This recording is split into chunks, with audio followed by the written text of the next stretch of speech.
हरे कृष्ण। सर्वप्रथमे मु मोर गुरुपाद पद्म श्री श्रीमद भक्ति प्रकाश मुनि महाराज को चरण कमल रे कृपा भिक्षा करुअछि। तो आज आम श्रीमद भागवत गीतार द्वितीय अध्यायर 11 नंबर श्लोकटी को चर्चा करिया जाउछन्ती। तो ये 11 नंबर श्लोक आगु अर्जुन कौन करछन्ती ना शोकाकुल होइके भगवान को पाखरे आत्मसमर्पण करछन्ती बा भगवान को भिक्षा करछन्ती कि शोक को मोठू केमती दूर हम मु आग को कौन करिया उचित कौन करिया अनुचित मते बाट देखते बोली भगवान को अर्जुन प्रार्थना करछन्ती। तापर अर्जुन को एबे भगवान उपदेश दउछन्ती कोन ना श्री भगवान उवाच असोश्चानन असोश्चस्तम प्रज्ञावादंश्च भाससे गतासु न गतासुंश्च नानुशोचन्ति पंडित। अर्जुन को भगवान कौन कहउछन्ती ना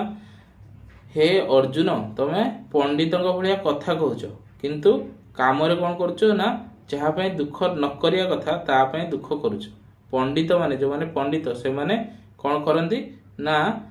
जो माने मरिया को जाउछन्ती माने गतासु न गतासुंश्च बा जो माने मरी सारी आउ जो माने मरिया को जाउछन्ती बा जीवित अछन्ती सेमानक पई केबे भी शोक करती नाही। तो ये प्रश्न है पंडित किए कारण ये अर्जुन को भगवान कहते कि तुम पंडित भाया कथा कह तुम पंडित नुहे कहीं ना तुम शोक कर पंडित माने शोक करती नाही। तो आम यदि पंडित माने किए जानिबा ताहले से माने काहे शोक करती नाही से कहीं से माने दुखी हुआ ना ये कथा जानी परिबा। तो पंडित किए ना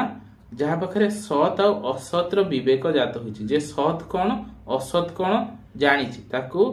पंडित कह जाए। तो सत कौन और असत कौन सत है ये आत्मा है सत बा भगवान हेले सत आ असत कौन ये आत्मा को छाड़ी जगत है मिथ्या जगत रे जहाँ अच्छी सब मिथ्या। आमे ये शरीर और शरीर शरीर की जो शरीर भितर अच्छी शरीर कौन शरीर कौन या शरीर कौन शरीर है सत चित आनंद या आत्मा है सत चित आनंद से सत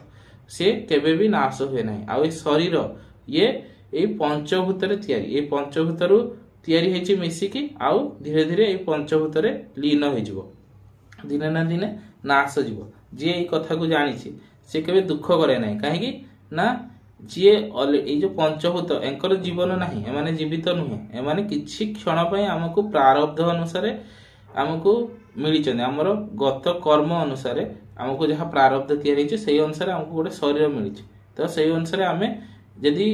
पशु शरीर मिलता ताहले आम भोग करता यदि हमको भगवान शरीर हमको माने ये मनीष शरीर मिली तेणु आम भगवान को सेवा करवा उचित। तेणु ये शरीर को आम आमर कल्याण केमिति उपयोग करि परिबा पंडित माने सेही बुद्धि रखते से शरीर को केमिति निजर कल्याण हबो ए शरीर द्वारा सेही चिंता करती। तेणु से नाशवान शरीर पे दुख करती ना कारण ये ऑलरेडी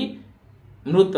जी ऑलरेडी मृत तापे मूर्ख माने दुख करती आउ जी केबे भी मरिब नाही जे शाश्वत तापे दुख करबा आवश्यक ही नाही। तेणु पंडित माने केबे दुख करती नाही। तो ये अर्जुन किंतु कौन कर पंडित भाया कथा कहते माने से कहते आमर कुल धर्म नष्ट हो युद्ध करने उचित नुहे आमर कौन कुल नाश हम आमर पितृपुरुष मान ये मिल ना माने तर्पण हो पार ना तर्पण न हवा द्वारा पितृपुरुष मैंने भी नरक जीवे एमती पंडित भाया बहुत कथा कहते युद्ध न करने बहुत माने भगवान को पाखे बाहाना देखा किंतु पंडित सी नुहति कारण पंडित माने केबे दुख करती ना कारण से जानते कि ये शरीर नाशवान या दिने ना दिने नाश हो आउ आम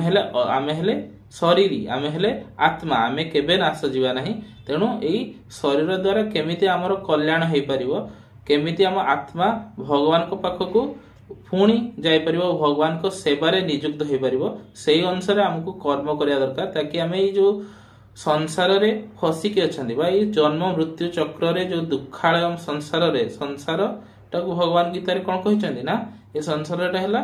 दुखालयम अशाश्वतम ये जो अश्वतम ये संसार सागर रे जो आम बारंबार जन्म ग्रहण कर बारंबार मृत्यु ग्रहण कर दुख रू केमिति आम